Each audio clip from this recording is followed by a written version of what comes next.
Today on By the Drip, Laila Ghambari, US Barista Champion turned coffee consultant, helping cafes grow and get profitable. I didn't understand how to win. I really enjoyed my competition journey. It took me 5 total years, but 4 years of competing to finally win. Managing a coffee shop and being the owner of a business are two extremely different things. We think of profit as money getting put into someone's pocket. Every dollar that my business makes right now is going back into the business so that I can grow it. Welcome to By the Drip, the channel about the people behind the coffee and the passion that fuels it. We're two brothers who spent our lives chasing something deeper than just great coffee. From walking farms in remote corners of the world to training and coaching the last 2 world barista champions. I'm David Crosby, founder of Rosso Coffee Roasters, the roaster behind back-to-back world champion wins. And I'm with my brother, Cole Terode, founder of Forward Coffee, sourcing some of the most inspiring coffees from Panama and building lasting relationships at origin.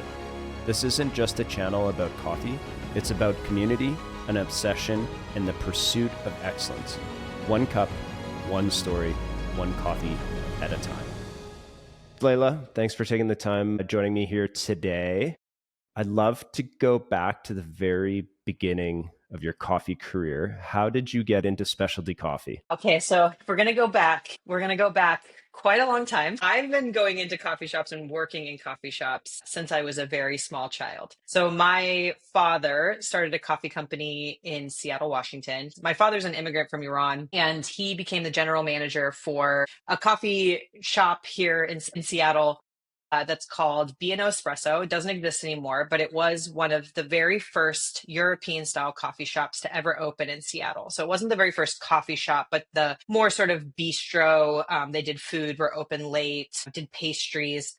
It was one of the first ones called B&O Espresso. And my father's from Iran. One of the owners was from Iran.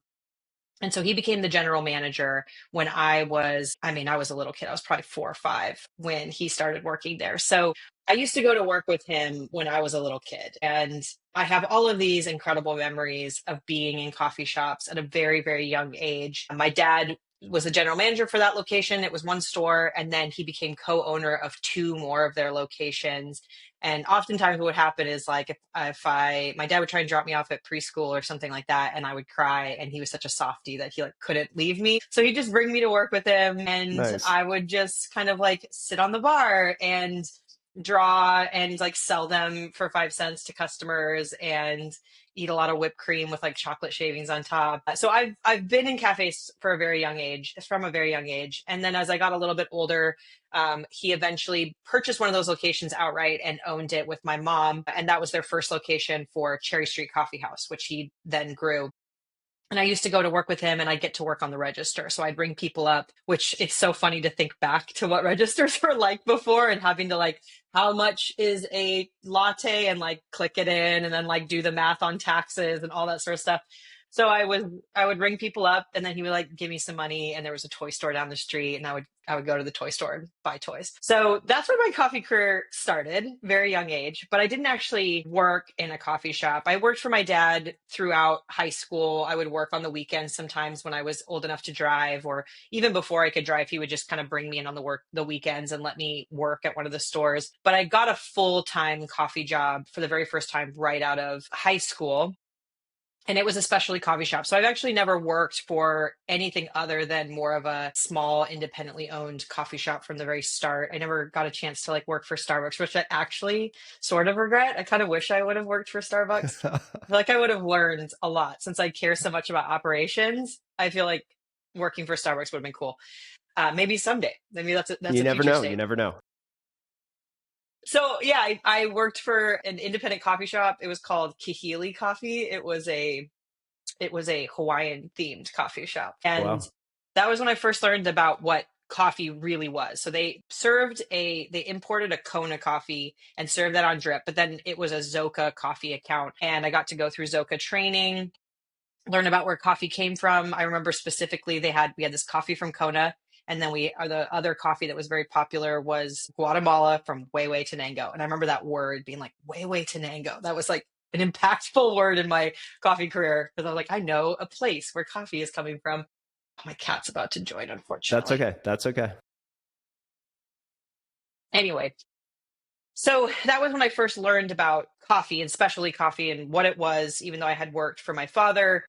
His coffee was more of just an espresso blend that they served. It wasn't really specialty. So this coffee shop that was really my first coffee job was when I started to get into specialty, and that was right out of high school. And then I've never had any sort of tax return from anywhere other than a coffee shop. So it is the only Wow. job I've ever had.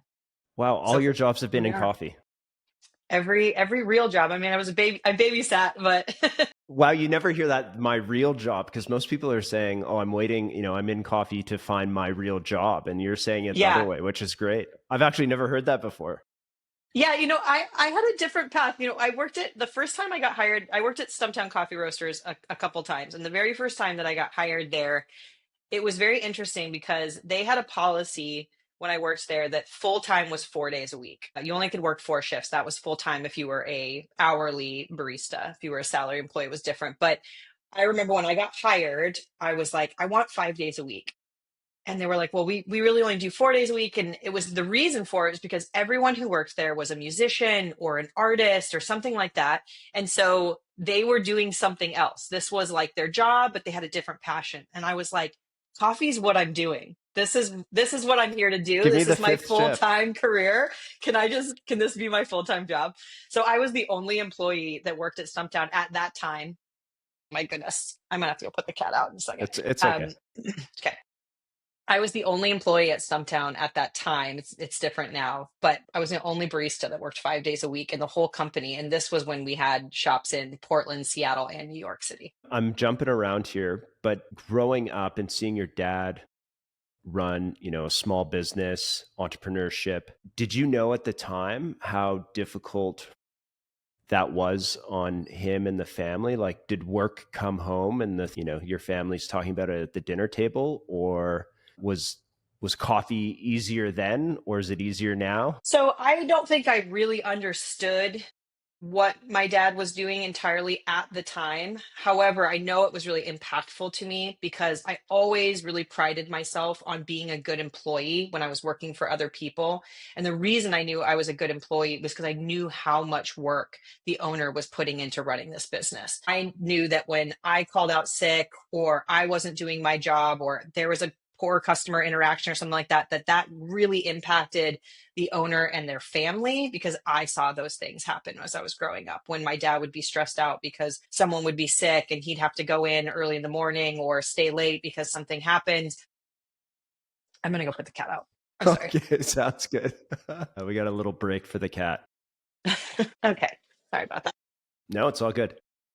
Yes. So I really prided myself on being a good employee. So I'm not sure in the moment as we were growing up that I understood. I don't even know that I really understood that he owned his own business, but it was just kind of our life. So I didn't understand it entirely.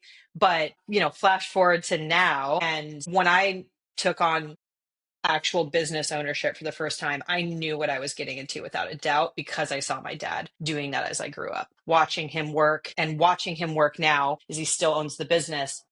There was no question of how much of my time and energy was going to go into owning this business. And I moved into that very seamlessly. And I don't feel like I skipped a beat because I got a chance to grow up seeing that. Now you're at Stumptown. We'll come back to your dad's business and then you getting into business, but you're at Stumptown.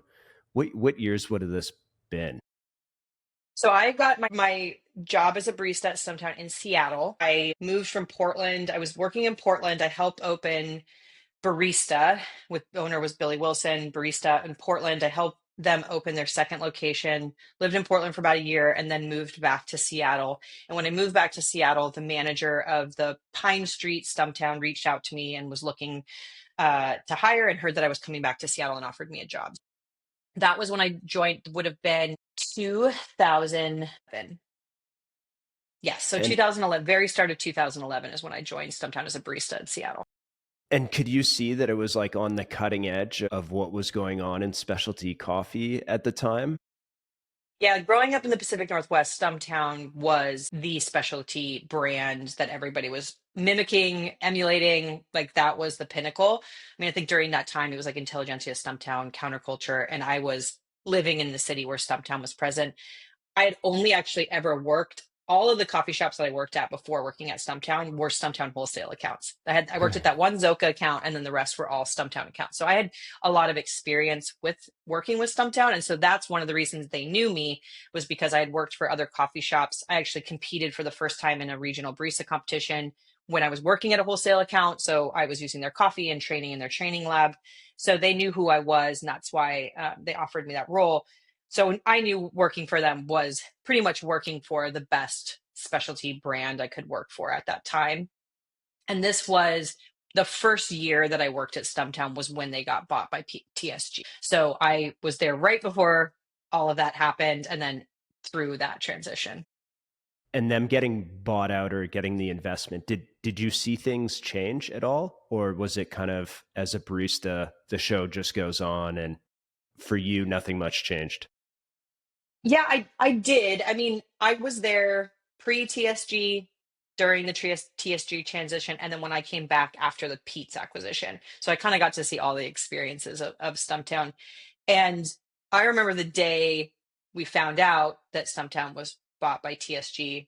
And I was working on bar at the Pine Street location, and another coffee industry guy was walking to downtown and popped in, was like, "Hey, I just heard that Stumptown got bought." And I was like, "I work for Stumptown. Like, if that's true, I would be the one who knows, not you. Like, why would you know that before I know that?" No.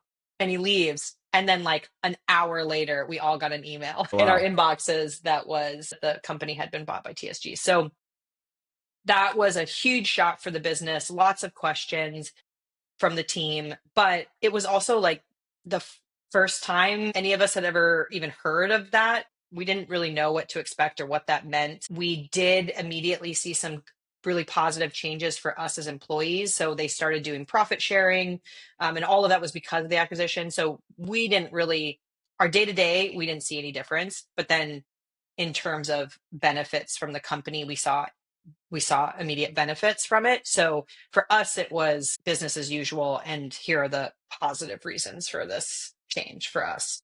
So yeah, it was not necessarily something that impacted our day to day.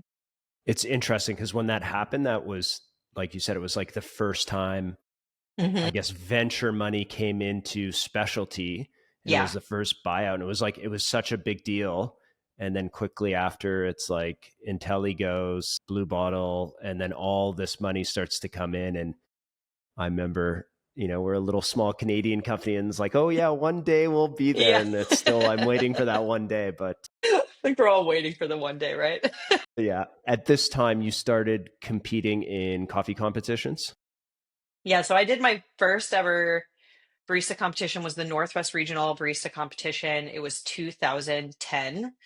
It was the first time I ever competed. It was during a coffee fest in Seattle. And I think we found out about it like less than 3 weeks before the competition. And I was like, "Oh, are we doing this? Let's just do it. Let's jump in and make it happen."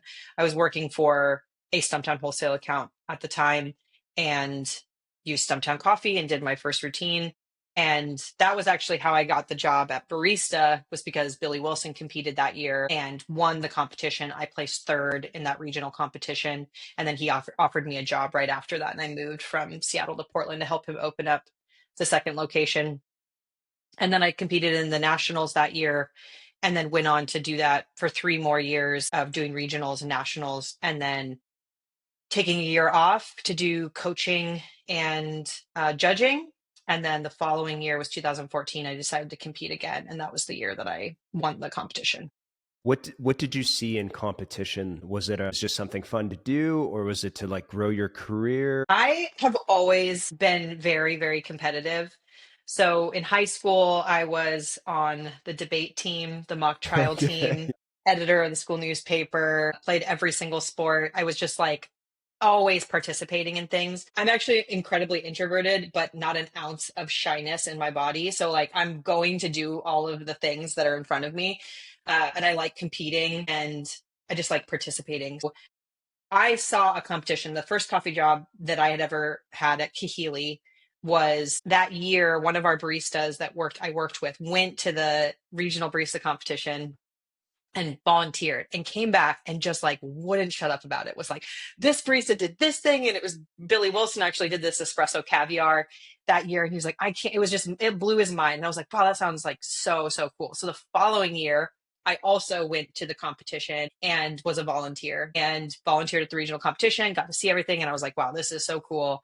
I really want to do this. And then when I was working at this Stumptown wholesale account in Kirkland, Washington, called the Urban Coffee Lounge, the new cafe manager, who was a friend of mine, had done a regional barista competition. He had worked in Minneapolis at a place called Copland's, and he did a regional barista competition. So when he moved to Seattle or the Kirkland area, became the manager, he was like, I want to do those competitions again. And then I got to do it along with him. So we were able to practice, and he helped train me because I had never done it before and he had done one before. So we trained together that year, and he got second and I got third in that regional barista competition.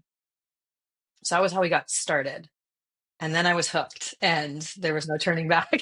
If you could look, well, it's been 10 years since you've won. Mm-hmm. Yeah. And if you could go back in time and give yourself a piece of advice through competition, because we got a lot of people that are competitors or thinking about doing it. What's a piece of advice you could give to them or give to yourself, I guess? Yeah. Well, I really enjoyed my competition journey. It took me 5 total years, but 4 years of competing to finally win. If I were to go back and start over and try and win sooner, because I think that would have been my goal, is to win sooner. I would have went into it with more of the mindset of I want to win. I was just doing it to participate, not necessarily to win. I didn't understand how to win. And so it wasn't until my 5th year, after judging for a year and really understanding a bit more about how to win from my judging experience, I took a real like sports psychology approach to my final year of competing, of like, I am in this to win this and I need to change my mindset and my approach. I would have wasted less of my time in training and been more focused on what my goals are, setting up a structure for training so that I wasn't just showing up all the time to the training lab and kind of being lost in what I was doing, which caused a lot of stress on my day to day because I was working full time and then going to a training lab, and oftentimes would leave feeling really defeated by the time experience, and you're drinking espresso, and so it just like can make you also feel kind of sick. So I would approach competitions entirely different if I was starting over, but I just didn't know at that time, so it was what it was. And it wasn't until the year that I won that I feel like I went into it with a mindset and ability and a structure to actually win the competition. Yeah, it's such good advice, because I think many competitors go in and they think it's like time over quality. And if I spend enough time and they're not focused and those hours go away, and then you kind of walk out frustrated and you don't know, did I improve today? Did I not? Yeah, I definitely like I probably practiced less the year I won than of all the years. Obviously, I had tons of experience at that point, so I didn't need to practice as much, but that was also a mental mind shift of, you know how to do this. You don't need to spend all those hours. It's not about the time, it's about the quality of what I'm doing. And that was a mind shift. So it's kind of both those. Having the experience is really great. Going into it just to gain knowledge and experience and not win is also a positive thing, to just gain that experience. I feel like it impacted my ability and skills as a barista really dramatically. So I think competition is worth it, regardless if you ever actually want to win or do win. It's still really worth it. But gaining experience and then sort of shifting your mindset to become a winner or champion is kind of part of that process. And was it an inflection point for your career and the next step? Did it help you kind of move up the ladder or see more of a career path, Yeah, or did it do nothing? it completely changed the trajectory of my career. I Even 10 years later, or it's been more than 10 years now, it is still how I'm introduced, how people know me. One of the most important things that people speak about me and how I get many, many opportunities is because of the competitions. I, the immediate years following that, I was traveling all the time around the world to participate in events and be at things, and consulting opportunities, brand opportunities, just galore. It was pretty incredible. the job opportunities that I got were leading with Layla's a United States Barista Champion. This role is perfect for her, whatever that might have been. And so I don't think that I wouldn't be where I'm at if I didn't win the competitions, but absolutely it fast tracked it and allowed for opportunities that were solely because of the competition. So I think you can make it what you want to make it. If you win, it could do nothing for you if you don't want it to, or you don't put in that energy to make that happen. But for me, it was something that I was motivated by. I was only like 23, something like that when I won. No. I was older than that, like 25 when I won. So, or older than that. I'm sorry. I don't even know how. That's okay. 26. I was in my 20s when I won. I wasn't married. I didn't have any kids. And so I was like, let's do this. I have I have all the time in the world to go travel and do all these things. So I was also working for my father at that time, my family business. And so I had a lot of flexibility. I could just be like, I'm going to be gone doing this thing and that thing. And so I had the flexibility. So I totally capitalized on that. And it took me a lot of places. So you're working for your dad's company. How many locations were they at now? Now they're only, or sorry, then in 20. Yeah, in 2014, when I won, I had just started back at my father's business. I had been working for other people. I never had really worked full time for my dad, other than for about a year or two when I was a lot younger. And I was working for one of his competitors, and he was like, "Hey, could you come work for me instead of our competitor?" And I was like, "Yes, I can do that." So I kind of came back to the family business. I had that was the year that I took off and I didn't compete, was the year I was working for somewhere else. And I was like, I'm going to compete again this year because I'm working for my family business. It would be a great opportunity to sort of like get their name into more of the specialty realm, because I was coming in and changing the coffee they were using and kind of bringing it more up to date, because it was, Seattle coffee shop from the 90s. Like it was that second wave coffee shop. And when I joined the team, we really wanted to move it more into third wave coffee. So we updated equipment, we updated coffee, we did all the stuff. So I was like, I'm going to do the competition this year and it'll help get his name out there. So I jumped back in. And then of course that was the year I won, which was so special. I mean, the fact that I had worked so hard for this and didn't win it until I was working for my family's business, I think was so serendipitous. I also won in Seattle. So it was like working for my family business in my hometown. That's when I won. It was just like, couldn't have been more perfect. And we capitalized that in the cafes, and really it helped to continue to grow the business there. So at that time I think we had 10 locations in Seattle. Commissary bakery, all the food in house. It was more of like we did sandwiches, soups, salads, that sort of stuff, and then full coffee bar. And there was 10 locations. And what would your role have been then? You would have been overseeing operations? At that time, I was more in charge of coffee education. So I was doing all of the training development. I had a team of trainers. I was doing QC, QA stuff, working with the roaster, the drinks we were serving, all the equipment, bar flow, new cafe build outs. So anything related to the coffee side of things, I was in charge of. He had somebody who was more operations focused and more business operations focused. So doing the hiring and the food side of things and building the SOPs, but anything coffee related was mine during that time. And so I'm trying to frame, you've had a bunch of different roles in the industry at this point. When does like consulting come into your mind? Because that seems like you've seen a lot of different aspects of our industry. And then, I was going through your Instagram and you got, the 10 tips for business owners and cafe owners. And we got to talk about that. But what got you into consulting, and, when was that in your timeline here?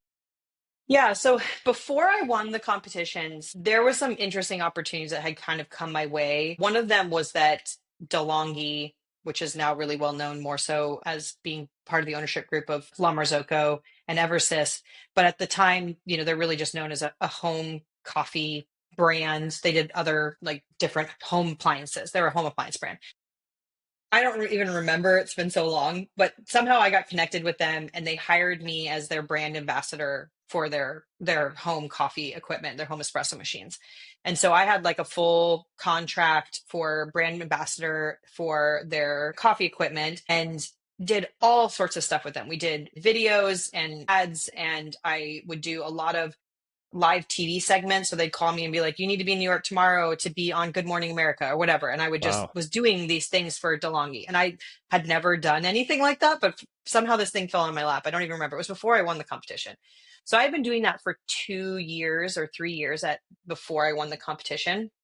And they kept on re-signing me. So I was doing it for a number of years. And then I won the competition and they videoed the whole thing. So it's one of the coolest things is I have like a live kind of documentary of the year that I won. And it was because DeLonghi was there to shoot the whole thing because I had been working with them. And so when I won the competition, then all of a sudden I had all this media training that was really a huge asset to the next opportunities that would come. People would see that. And then other brand opportunities came in or, live video things. I ended up doing like a QVC HSN was what it was. HSN, like Home Shopping Network segment, which was the craziest thing I've ever done. So How many all of items these did you sell? Do they have like the number on the side? I'm sure they did. I don't know. I was not paying attention to that because it didn't matter to me. But they were selling something really expensive. They had like never done this before. It was like it was an espresso machine, and they had never done that before. Like, we're just going to try it. And anyway, it was great. It was like a completely live TV segment for like 15 minutes. It was wild. Wow. But I had to do like 3 days of media training ahead of time. Like, we did all this training so that I could do this live segment. It was so cool. But so anyway, I've been doing all this media training. And then I won the competition, was getting all these opportunities, and people started wanting to hire me for education because that was my background. So I actually went to school for education. I wanted to be a preschool teacher. So I had this education background, knowledge in coffee. I was doing education for my father's business. I was doing education before I started with my father. I was the educator for Cafe Ladro, which was another roaster in Seattle that had like 14 locations or something like that. So all my experience is really like multi-unit retail, like small roasting cafes. And so I was doing a lot of education. So then people were wanting to hire me to come to their business and do training with their staff. I got a chance to go to Trinidad and Tobago and go work for a coffee roaster there that had like 90 cafes across the islands and do all these little things like that. And so then education became really part of what I was doing. And that was like audience, live education on TV shows or for bigger brands or whatever it might have been. So education really became what I was doing. And then some smaller brands were like, could you help with barista training or competition training? Could you come in and do a little like business audit of our cafe? How could we improve our quality or our training and operations? Could you work with our educator to help them build the program? These opportunities just sort of started showing up.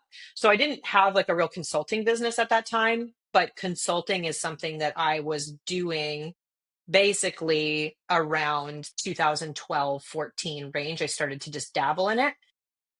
Now I have I have a real, like a consulting business, and that started in 2023. I worked for Stumptown. So I left Stumptown as a barista. And then I came back to Stumptown in 2018. I was working for my father's business. I won the competition. Then I worked for him for about 4 years after that. And we just got to that point where I have a really close relation with my dad. And I started to notice that like, I want to run the business this way and he wants to run the business this way and it's his business. And so it's like, okay, we're kind of starting to butt heads here. And I think it's probably best that I just move on. This amazing opportunity to become the director of education for Stumptown Coffee Roasters back in Portland came about when I just sort of like put it out into the universe that I was going to start looking for a job. And like this fell on my lap and I was like, okay, cool. This is what I'm going to do. I want to go back to Stumptown. So we moved to Portland from Seattle, took on that role. And then I worked there for almost 5 years. And then I got back from my second maternity leave. It was right after the pandemic. So I worked in education. And then I moved into the retail department, became the director of cafes. For Stumptown, we had 12 cafes, and I started that role in June 2018. Then I went on maternity leave, got back January 2020, and then the pandemic started. Right. So I got thrown into the deep end in that role and had to close 4 of our cafes. I remember flying to New Orleans to close that store in the middle of the pandemic by myself, like the only person on an airplane and do that. It was a really, really intense time for me to be in charge of education. And the company itself had done a lot of layoffs and restructuring. And so it was just a very hard time for everyone during that. And I was in that retail world, reimagining how to serve coffee 4+ times for 12 cafes across the country. Then we shrank down to I think we had 8 at the end of it. And, managing people in New York when I'm in Portland and Los Angeles, and everybody's experiences being so different. And it was just a very emotionally draining, physically draining. And I had a 6-month-old. So, and another kid. So it was just a very intense time. And when 2022, I had my third kid, got back from maternity leave, and just realized, unfortunately, because of my experience, and I think a lot of business owners experience this, I just had such a negative connotation with the stores after that it felt like such a disservice to still be in charge of them, because I just honestly, like, I hated them. I hated going into them because I just remembered all of the really hard stuff. So right at that same time, another job opportunity came my way, and I was like, I think this is a sign. You want to get out, because not because I didn't love Stumptown. I honestly loved working there, but it just felt like I shouldn't be there anymore. And then this job came about, and I was like, okay, I think this is it. I'm going to go take this job. And that was becoming the director of cafes and education for a group called Sortis, that was a holdings group that had bought a lot of food and beverage businesses during the pandemic, as they were kind of going into bankruptcy. So they owned a bunch of restaurants. They bought a lot of coffee businesses. They owned Water Avenue. They had bought Water Avenue and the Barista School and a couple other brands. And so I came on as the director of cafes and education, and was going to run their retail operations, which was 4 different brands, and the online and in-person education for that. But that only lasted a year. They had some plans of opening. We had 135 cafes in the next 5 years, but they never had the money or finances to actually make that happen. So within a year, it was very obvious this wasn't going to happen. And they ended up laying off the entire coffee department and selling off all the coffee brands. So anyway, in September of 2023, I found myself without a job, and I thought, well, I'll see if I can just consult through the end of the year, so that I don't have to start a new job in the middle of the holidays. I want to spend the time with my kids and stuff. So I'll just keep consulting. And that turned into a very awesome career for me, and decided to just do that full time. So I've been doing that full time now for almost 2 years. Yeah, it's been an interesting ride, but it's been great for me. So the focus is on cafe owners. Is that mostly who your target market is? And then who's coming to you? Is it people that are struggling, businesses that are doing really well? Is it a blend of both? Yeah. So because my experience in the industry is quite vast. I haven't worked in all roles, but I've done a lot. I mean, I've been doing this for 20 years, so I've had lots of opportunities to do a lot. It's resulted in me being able to offer services in a lot of different ways. So one of the things I'll do is I work a lot with brands, and that will be on what I've done a lot of with my media training and my experience with that. It's whether it's product development, drink development, live appearances, events, things like that. That sort of stuff I do for brands. So I have a lot of brand partnerships that I do support with that, and education. They might be looking for more customer education, and so I'll come in and support them with that. So that's one side of what I do. The other side of what I do is doing education more publicly. So I worked with the Specialty Coffee Association to build business owner specific education for them, and then teaching those classes online, in person, those sorts of things. And then I work with individual coffee shops, from people opening coffee shops. Like right now I'm working with 6 different coffee shops that are soon to be open. I'm just a business mentor support for them. So I'm not going there and helping them open their coffee shop. I'm a business support mentor that kind of comes alongside them as they're going through that opening process. So I start off as early as they have a concept and they need to do business planning so that they can get capital and get a lease and so on. And I'll help them with their projections and building their business plan, talking about lease negotiations, which locations to, helping them make those decisions from as early as there, or, and then that goes all the way through into building their menu, building all their policies, procedures, handbooks, which equipment to buy, bar flow layout, hiring. I'll help them through the hiring process, all of that sort of stuff, and then into opening. So that's really what I do a lot of, is just being a support through that process. And to me, it's one of the best financial ways of doing it. Because if you just hire someone to open your coffee shop, in my opinion, that's not going to be the most successful way to do it. If you're uninterested in knowing and learning about how to run your business and you just want someone else to do it for you, as long as you're willing to always pay someone who can run your business for you, then you'll be fine. But if it's going to be it's going to be a lot harder, in my opinion. Where if you're someone who's like, I want to be a part of this, I want to shape it and grow it and know what I'm doing, then I'm like, great, that's awesome. I can help you do that. And you don't need me to do this for you. I'm just going to teach you the skills and give you the support and assets so that you can build a really solid foundation so that your business isn't going to struggle right when you open. It's going to be hard, but it's not going to be struggling. And then it's going to take you years to figure out what the hell to do. I'm just going to speed that up for you. You're going to be really solid foundation, and then you can just grow from there. So we're doing a lot of strategy and coaching and then helping them actually build the products and support that they need to run their business. And again, like I said, I think that's the most financially, it's for those businesses, it's such a good investment, because if you are opening your business and you don't know what you're doing and it's going to cost you a lot of money and you're not going to be financially profitable for a really long time because you just don't know what you're doing, like that's going to be more than how much you're going to pay me to help you get there. So I can usually work with someone and like within 3 months, I'm like, oh, you were going to do that, instead do this. It's like, that just paid for me. Like that one mistake would have cost You you don't have this much that money. terrible learning curve of figuring it out over 3 years. It's like you have the answers. Exactly. I look back, I started Rosso when I was 24, and I went in like, yeah, I'm going to open a coffee shop and like people will come. And I signed, like, our first location is not very good. And I didn't really understand the numbers. I thought I did, and then I didn't. Yeah. And if someone was there to like guide me through that and saying, hey, this lease is way too much, or this type of equipment, or I remember pricing stuff, and it was all based on what my competitors were pricing, not my actual COGS. Right. I was like, which is one of the most important things I talk about. Yeah, it's like I reflect, and again, at 24, you don't know what you don't know. Yeah, but you don't know what. If it's like if someone can come in like yourself and support and guide them through, all of a sudden that $20,000 or $30,000 miss that would have come, you see it from a mile away, and you're able to like steer and direct them. Yeah. Let's focus on like two different groups. Someone who's about to start a cafe. I always like advice or something tactical without you giving away all your secrets. Like, what's one thing that you've heard multiple times before that people struggle with, or that they focus on that's maybe not the right thing? And then let's talk about current owners and what they can do. Yeah.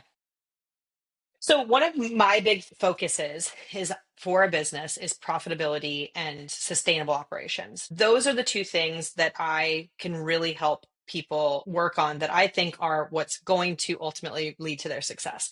Most people, when they're wanting to open a coffee shop, are thinking about, oh, this is what I'm going to serve. This is the atmosphere I want to create. This is the brand I want to create, which are all incredibly important things. However, you can't do any of those things if you are constantly stressed out about how you're going to make payroll. So I want to help you build the foundation when you're going to open up a business that is going to allow you to actually focus on the things you really care about and enjoy doing, because you're not constantly worried about the day-to-day operations. And that's the part that most business owners don't even know about, right? Because I saw my family run a business, I knew that I was going to be wearing many, many hats. A lot of people think, I'm going to show up and I'm going to run the business. And like, oh yeah, I managed a coffee shop before. I know what managing a coffee shop is. Managing a coffee shop and being the owner of a business are two extremely different things. I've managed a lot of coffee shops. Even at Stumptown, I was managing many coffee shops for a very large company, but I had an accounting department and I had an HR department. I don't have those things now. I do all of those things. And that is what business ownership is. So when it comes to, you're going to open a coffee shop, you want to open a coffee shop, first and foremost to me is really understanding how much money you have to make to be profitable. Because knowing your projections, your financial structure is going to allow you to then focus on all of the other things. So as an example, I just spoke to someone yesterday who's interested in opening a business, and based on their rent, they're looking at signing a lease, and they're like, here's the rent. And I'm like, okay, so with that rent, you can't just serve coffee. Your average ticket will never make you enough money to support that rent. So you need to have some food. What other items are we going to add on to this to grow your average ticket from a $6 average ticket up to a $10 average ticket? Without that conversation, this business would have never been successful. So first and foremost, you need to know, how are you going to set up your business so that it is a profitable, viable business? And I've found that in this industry, we were just talking about venture capitalism. We don't like that conversation in the coffee industry. It's really about this like independently owned, brands for good. And I agree and believe in that. But because I've worked for a lot of corporations, what I've acknowledged is like corporations have a lot of things figured out. They make money, right? What they use that money for is going to be different than what you as a small business are going to use that money for. For my small business, every dollar I'm making is going right back into the business to and continue to grow it. And I can't grow my business unless I have that money, because I don't have venture capital supporting me, right? My profit is my ability to grow. That's it. If I'm not profitable, I can't do anything. Okay. So that is a requirement. So for someone looking to open their business, the tactical, like this is what you need to focus on, is write a business plan, understanding what it is that you need to do to support profitability in your business. That's the most important thing. That is going to be supported by brand and your menu and the vibe and all of that sort of stuff. But if you don't know what it's going to take to be profitable, chances are high that your business won't be profitable. If you own a business, you're operating a business, then what I would say is that is building a strong business structure that is foundation for your ability to grow. So what happens a lot of times is people open their coffee shop and they're just running their business. And then they want to open another location and they do, and they want to open another location and they do. And then all of a sudden they're like, this isn't working. There's no cohesion. I'm running around constantly. I'm putting out fires left and right. And I am the person that's like, let's figure out why the fires are starting and eliminate those fires so that you as a business owner can not work in your business, but work on your business. Because if you want to grow your business, your full-time job is going to need to be on growing and working on your business. But if you're in the day-to-day running this to there and covering this shift and figuring out all this stuff, you're never going to have the time. I'm currently running my business, running my consulting business, and I have 3 kids. And I am so busy that if I don't figure out ways to pull myself out of the day to day, then this is where my business will be forever. I'm never going to get more time than I have right now. So building business structure. I teach a class for the Specialty Coffee Association. It's actually available virtually on the Coffee Knowledge Hub, and it's called Building a Better Business. And it's business and leadership, or management and leadership. And it is all about what I call operationalizing leadership. How do you take you as the leader of your business and create a system where you're actually in everything that's happening, but there's a system and a process so that you don't physically have to be there for it? So that's as simple as your onboarding and hiring practices and your handbook, your operations manuals, your recipes, your menu costing, all of those things that are things you do, but you're creating a system, a process, a person who's in charge of it. You're delegating, you're creating a team that can support you so that you can then focus your energy elsewhere. That takes a long time. That's not necessarily something you can do overnight. But if you can do that when you're one coffee shop, when you open up the second and the third and the fourth and so on, it's so much easier to just grow and scale and move and adjust than like, okay, I have 3 cafes and I have to build all of that from scratch right now and I already don't have any time.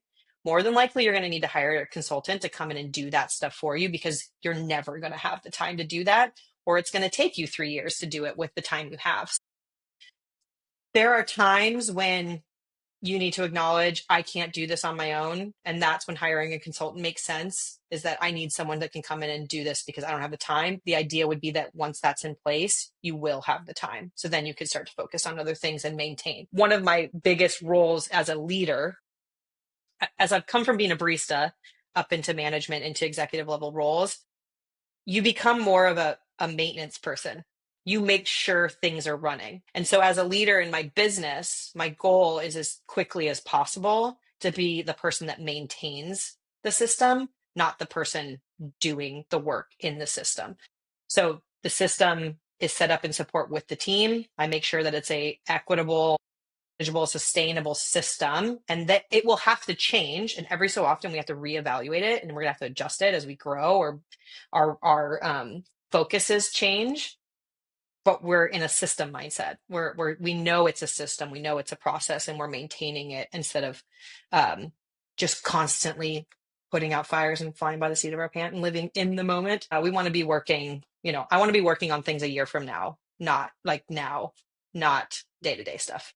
You've said so much good stuff there that I have multiple questions, but I want to go back to, you said at the very beginning, it's like profitability. And I feel in our industry, it's like a dirty word, like sales Big and time. Yeah. profitability. And it's like, oh, that's for like greasy car salespersons. Like, we don't do that. We're about like flavors and exploring and telling stories. How do we shift and like make it a more positive word in our industry?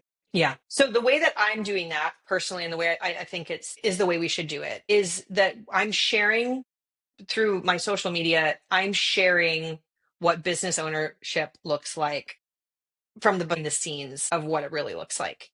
We think of profit as money getting put into someone's pocket. And when you are a publicly traded business, or you have shareholders, or you have venture capitalism that are owners of the business, they have a say in those things. And some of that money is going to be going into people's pockets.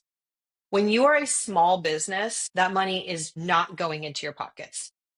Every dollar that my business makes right now is going back into the business so that I can grow it. And part of the thing is that when you don't have an investor or any sort of capital being injected into your business, then your profit is all you have. So profit compounds. If I'm profitable, it's going to take me about 3 years of compounding profit before I could actually do something like build out another store or something like that without taking on another loan or things like that. And you have to decide, maybe it's worth it to take on another loan because I have the profitability to pay that additional loan, and so on and so forth, because I want to speed things up. I don't want to wait 3 years. So instead of holding money for 3 years, I'm going to take on a loan and I'm going to pay that monthly payment, whatever it is. All that money is going back into the business. As it becomes more profitable, years are going by, which means labor costs are going to go up. The cost of goods costs are going to go up. And so your profitability, your prices, you have to continue to raise your prices in order to meet that same demand. So I think where we have to shift our mindset is that when we talk about big corporations making money, we're talking about CEOs and board members who are making a lot of money. I'm currently, if I could be quite transparent, because I do think transparency helps with all this stuff. So I worked at corporate jobs before owning this business. I was making anywhere from $130,000 to $150,000 working in my roles and executive level roles. I started consulting, and I was able to make that and more through my consulting for myself. As a business owner right now, I pay myself $50,000. So I'm not doing this for money. I can tell you that right now. I was making way more money doing other things. But the reason that I'm taking a much lower paycheck right now is because I want there to be profit so that I can invest into the business so that I can grow it. Do I believe that I will make more than $50,000 someday? Absolutely. I could pay myself more than $50,000 right now, but I'm choosing not to because I want to have profit that I can inject back into my business. There will be a point where I can pay myself a lot more than that, but it's just not where I'm at right now. I'm only technically in year one. I bought an existing business, so I'm like year one on steroids, but I'm in year one of owning this business myself. So this is what business owners are doing. They're managing their cash flow, and they're making projections and decisions to grow their business. If my business is not profitable, that means I can't make payroll. If my business is not profitable, I can't buy the new cups that we need in the store because all of them are broken, and my team is stressed out because, well, all the cups are out there and I don't have any more 12-ounce cups to make more lattes. And so they're washing dishes every single time and they're stressed out and frustrated. I can't buy you more 12-ounce cups to relieve that stress unless I have profit to do that. So I think what we need to do is help the industry understand what owning a business is like when they don't own a business. So that's really giving education around what is a profit and loss statement? What does it look like? But first, we need business owners to actually have a profit and loss statement. I mean, I teach a P&L class for the SCA, and I'll ask the class every time there's 50 people in the class, how many people here have a profit and loss statement generated for their business every month? And it's generally 10 people, maybe. Wow. So this, what I'm talking about, this like financial or business literacy for being a business owner, is not what most business owners have already under their belt. So it's hard to then translate this to your team when you yourself don't even really have a grasp on it. But I grew up with a small business owner and I watched my dad struggle, and I don't want people to have to struggle to run their business, because I want there to be more small businesses. I want small businesses to be successful. That's the best way you fight corporations and venture capitalism, is like, be a successful small business. But we're seeing in Portland, I see small businesses going under left and right. And it is mostly because of cash flow. Managing cash flow is about being profitable. If you're not profitable, you don't have the money to stay in business. And it's just very simple. And so removing the stigma and the conversation around money and where profit goes is how I think we start to fight that. Again, everything you said is dead on. I can reflect back on I've been, Rosso 17 years old, and it's at the very start. It was so tough. Yeah. And talking about profitability, even today, it's still tough to talk about with the team. We're getting much better. And I look around the industry, and it's like, what you're doing is so important, because so many cafes are not profitable. You walk in and you can tell, like, they got sandbagged into a big lease here, or there's way too much space, or there's like these critical things that if you can bring someone in to solve those beforehand, you just won't. Or even adding pastries or food, because your average ticket is not going to be enough. Like that helps our industry. And I think it's like, even if you have a cafe doing $1 million a year, most cafes are like, at the end of the day, is like 5 to 10%, and 10% is like you're running perfectly. So we're talking 50 grand is left over to open the next cafe, and that's going to take multiple years. Right. Okay. So we got profitability, operations. Yeah.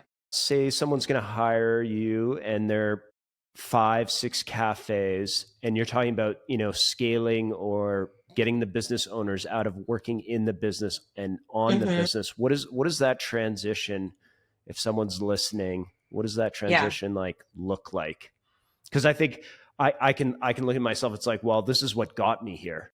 I got here by, like, I'm working the shifts, and I know all the customers that come in, and I'm roasting the coffee, I'm bagging the coffee. But how do we level up that thinking? Yeah. So I do what I would kind of call like a business audit when someone has 3+ locations. And what we're going to do is literally look at every single aspect of your business. So I'm going to go into your POS, and I'm going to look at how your POS is set up. What POS are you using? How is it set up? I'm going to look at your menu. What are you serving? I'm going to look in your POS and say, first, are you actually using your POS to track data? Because it is the biggest tool you have in your business as a coffee shop is your POS. Are you tracking your data, so that we can use that data to make informed decisions? So I'm going to look at your POS. I'm going to see what's selling, what's not selling. I'm going to look at your costing to say, are these prices right? What are your top sellers? What are you making the most money on? What is not profitable? What it's not selling? We're going to kind of analyze all of that and make adjustments. We're going to make adjustments there. We're going to look at your team and your leadership structure.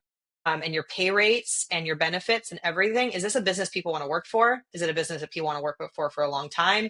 Do you have the leadership and the people in place so that you can start to step away? Who needs to be promoted? Who needs coaching? What structures do you need to put in place so that we can make this work, so that you have time to do elsewhere, to focus on other things? Do you have the operations locked in from the moment you are putting a job listing out there to someone 90 days in through the process? What does that look like? What do your job descriptions look like? What is your onboarding process? What is your HR documents, your operations manual? All of your recipes, everything that's being served. Is there a standard operating procedure from every little thing in your business, from how to open up your drawer in the morning to how you want the tables and chairs outside to look, so that employees can show up and do their job well because it's been clearly shown to them and taught to them and held to a standard. I always say you have to set the standard, you have to teach the standard, and you have to uphold the standard. Those three things are necessary for the process to work properly. So those are all of the little things that we're going to go through to say, what do you need to do strategically to start to grow? And it's not necessarily how do I start growing tomorrow?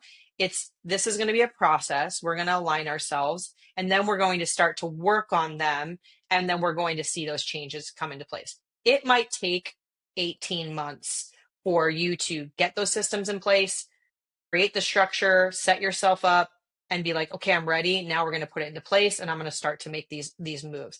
It can take a long time, which is why if we can start your business before you've ever even opened a coffee shop with those things, it's like then we can go a lot faster.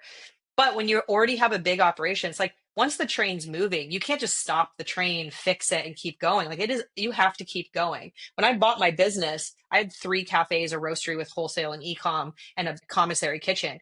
We didn't shut the business down and say, okay, what are we doing here? I got to learn a little bit, then I'm going to start it. No, we closed the store as one owner. We opened the store the next day as the other owner. And while that train was moving, I had to figure it all out. So when you have multiple locations, that's what you're going to have to do. And that's going to require, it's not going to go as fast because I don't have all day to just focus on this stuff. I have a little bit of this day and a little bit of that day that I can focus on making these changes. And you have a lot of people. And when there's a lot of people involved, if you go too fast, it's going to cause friction. So making sure your team is involved, being really transparent, communicative is a part of how this process works. Sometimes people try to make changes way too fast and then the team is frustrated and you have to fix it, which causes more time. You know, as a barista, if you make the drink wrong and then you have to remake it, it takes way more time than just making it right the first time. It's the same concept. Let's go slowly, make the right strategic decisions, roll it out with the right timeline, with the right communication so that everybody feels involved and like they're heard so that when we roll it out, it's going and not we have to go and fix this and problem solve this and so on and so forth. That's what that process is going to look like. And it takes time.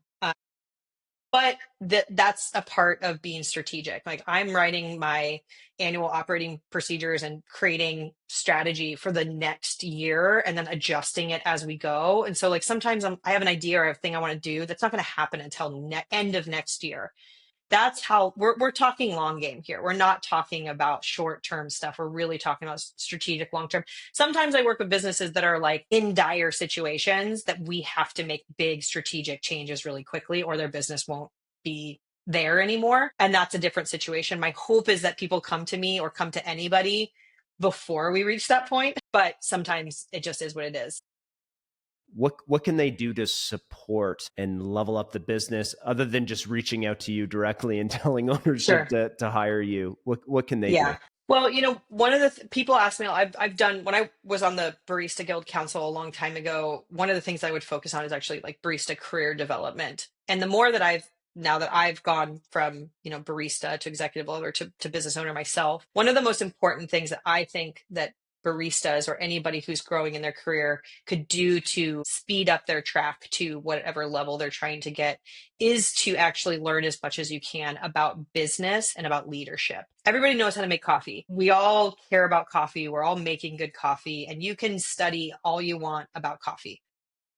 What I need from leaders in my business is leadership skills, which is empathy, communication mostly. Like how do you effectively communicate? Not just I said something, but my team heard me, they understand it, and they can execute on it. Effective communication, leadership skills, which is empathy, building trust, all of those sorts of things. Those skill sets. People management. Generally, if you want to make more money in your career, you need to take on people management roles, and that requires people management, in my opinion, is the hardest part of any of this. It's the hardest part. And then just general business acumen, understanding. There's so many things that I remember back on when I was a manager or a barista or whatever, and I'd be like, we should do it like this.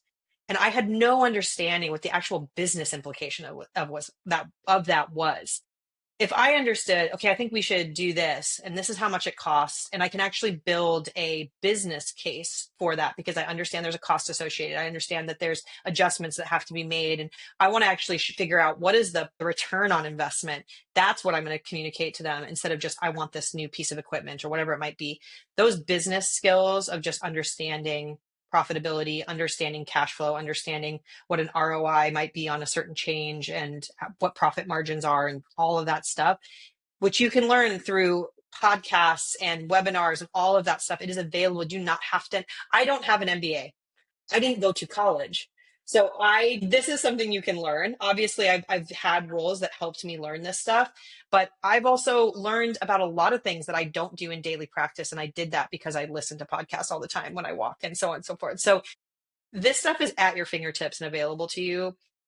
So if you're someone who's working in a business right now who sees these challenges and know that the owners are struggling, learning about those two things so that you can be a better support and communicating to them that you want them to be successful. I think that is one of the biggest things with my team is I want to find team members who are here on the journey with me, that this is a mutually beneficial thing. Like they are being compensated and cared for in a way that they feel really valued and that they want to see us be successful and they want to be a part of that process. And when you can find team members who are like, I'm here for this, there's going to be days where I'm going to work really hard and there's going to be days when I get to relax, but I'm here for that process. And we both feel like we're on the same team. There's mutual respect and trust.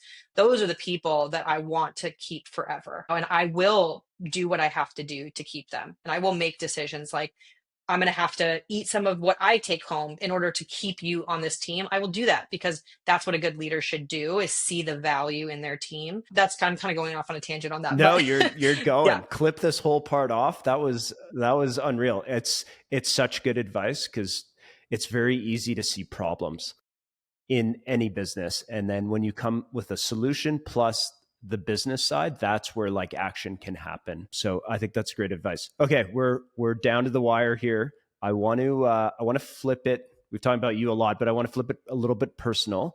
What does rest look like for you? How do you got 3 kids, you got a husband, you got a business, you got a lot of things going on. How do you find rest? Well, yes, I am very busy. This is what I kind of took through my life. If I can reflect back on all of my life, and especially like when I became a parent, is it's very easy to look at the world. And I think more so now than ever with social media and stuff. One of the things I recently posted about was that comparison is a killer. And I think that acknowledging that in all aspects of your life is really important. It's really easy to look at what other people are doing and immediately feel like I'm not doing enough. I want to be doing that. I want to be on that level. And what I think is really, really important is that you get a lot of input from the world, whether it's like your friends or your family telling you something and then stuff you see out in the world. Ultimately, the reality is you are the only person who has the real knowledge and information about what you need in your life. No one knows what's best for my family other than me. I am the one who is raising these children. And regardless of some person telling me this or some influencer telling me this, I know what's best for my kids. And when I was pregnant and I had all these things, they're telling me what to do. I was like, I know what's best for me. I know what's best for my kids and so on and so forth. So as a business owner, as a mother, all of those things, when I find rest is when I feel content. So finding contentness in my life is like how I find rest. When I can say, this isn't perfect, this isn't exactly where I want to be, but this is where I'm at right now.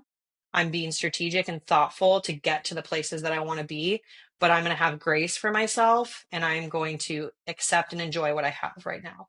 So I am only 1 year into owning my business. And as someone who's been in this business, I know it's almost like ignorance is bliss because I know all the things I should be doing. I know where I'm failing. I know where I need to work on things. I know where I want to be. I know all of it. And that's very hard because then I'm like always feeling like I need to be doing something.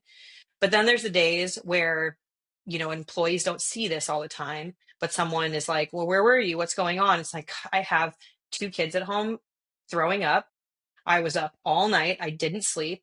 I have a million things on my plate and I'm going to do everything I can to get these things done, but I'm not going to get it done today. And sometimes I just have to say, that's the best I can do today. I can't do any better. And tomorrow I'm going to try again.